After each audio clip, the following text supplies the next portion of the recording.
Sanibona nonke bathandi bohlelo luka Professor Umngoni isehlula amanye amadoda umthandi wabantu. Awu bakwethu ngiyabingelela kakhulu kuphi nakuphi la ekufinyelela khona umyalezo osuke emangonini. Ngiyakhuleka ngithi nina besilo nina bamdlombali neke waphethana phume esiqiwini nina bakaphunga nomakheba. Ngiyabingelela ngithi la khona na umyalezo ophuthumayo uqondene nawe oqondene nempilo yakho.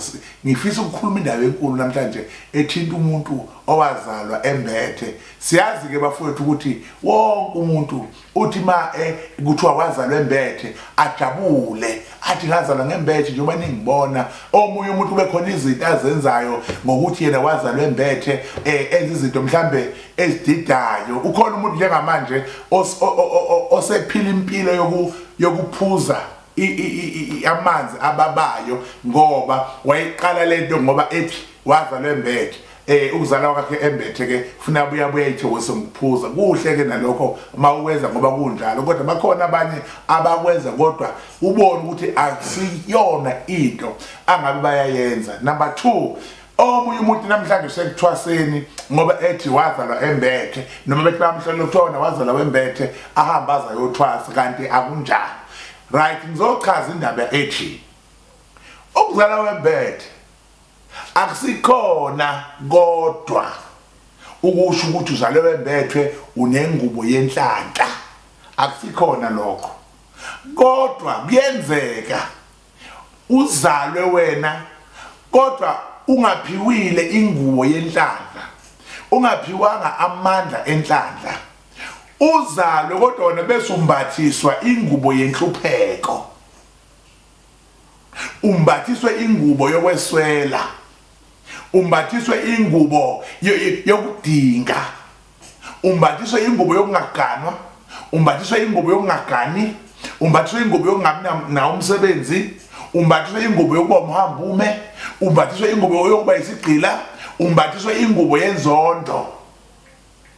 Ingubo oyimbatha kanjalo ingubo ozothi mawuzozalwa wena kuthola ukuthi bekunokukhuluma emindenini yomibili kubangwa mhlawumbe omunye kuthiwa ngeke azagane futhi ngeke azabathola abantwana ngokuhlupheka kwababa nomama bethi asikwazi ukuhlala kulomndeni singenangane, asigijima izinyanga, ake sihamba bathandazi, asihamba odokotela. Befike lapha ngampela bemthola umuntu akwenzela isimiselelo ihlale ngampela ingane.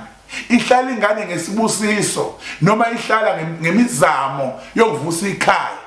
Bese kuvele kutholakala manje ukuthi leza inkulumo zalabo abantu zimile ukuthi ngeke nibathola abantwana. Bese lento manje iba yifu noma ibe yingubo athi lo mntwana mayesefika kulomhlaba bese vele iyamhaqa. Inhloso yokuthi kube khona ingane kusuke kwenzelwa ukuthi laba mabeshaya lesikhathi sokufa kodwa umuzi ungafi uqhubeke uye phambili. Manje mabethola ingane ezoba nenhlanhla, ezokhula kahle, nezophila kahle, nezosebenza kahle, nezofunda kahle, kuchaza ukuthi lo yamuzi uyaqhubeka. Leza inkulumo ziyafeyila. Bese kuvele kuba ukuthi ke leya ngubo ke isizongena kule ngane imbathwe ile ngane. Ivele ikhula ingane ikhubazeke, ikhula ingane igwazi, ikhula ingane iboshwe, ikhula ingane ithola abantwana inganontsholo, ithola abantwana ingahlawulwa ingashada.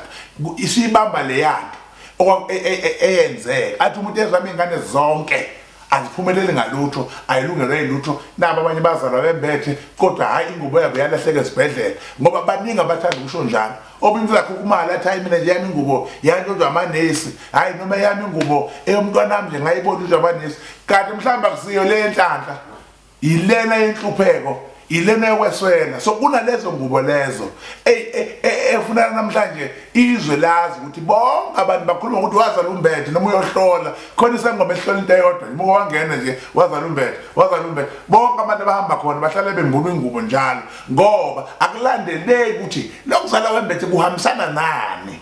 Manje kwangizalwa wembethe ke makuhambisana nento enjani eyinhlupheko akususwe kuwe lenhlupheko kusale lenhlanhla yakho.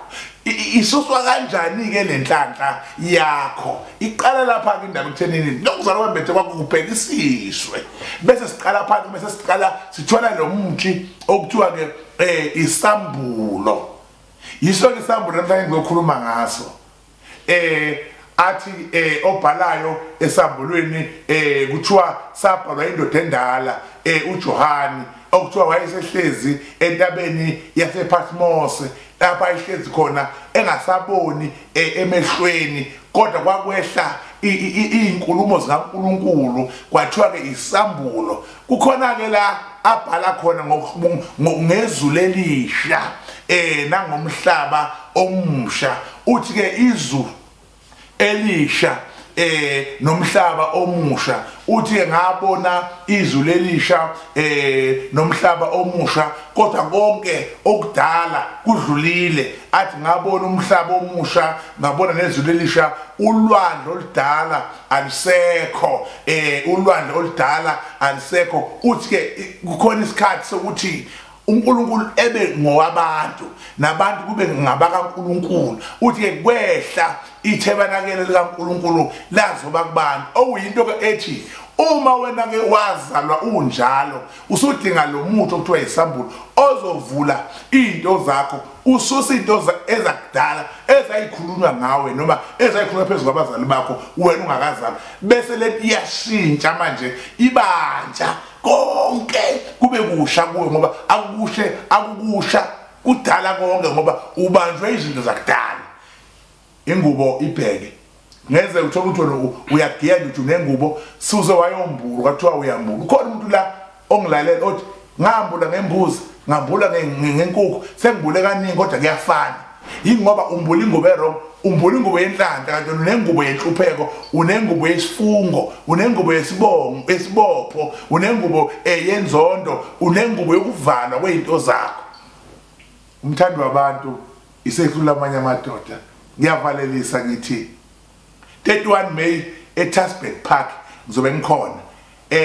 ngizokwenza khona imangaliso ngizosiza abantu ngizokwelapha abantu ngesinto mhla ka 31 ngomhla ka 2 ngiyavala eTasbeck Park eMalahleni ngizobe ngikhona bese ngiyashintsha ngiba seMidlands ezone 5 Nkosi Street eMidlands eSoweto eMidlands angisekho eMdeni South sengise Midlands eSoweto ngizothi mhla ka 3 June ngizobe ngilapho ngizobuya ngomhla ka 5 ngiyacela ukusho futhi 3 June ngizobe ngilapho ngibuya ngomhla ka 5 eMidlands nazi inombolo uyangifonela uma ke ngibuya sengizothinta ke manje indaba enkulu yempophoma yasebusika lapho khona ngidinga abantu abadinga impophoma abanenkinga okuyimpophoma ocela into eyodwa uyithola awucela inqwaba awucela ngisho 2 ucela 1 yasho ngiyaphinda ngithi uma ufisa ukuze emthandazweni woza so ngene ekseni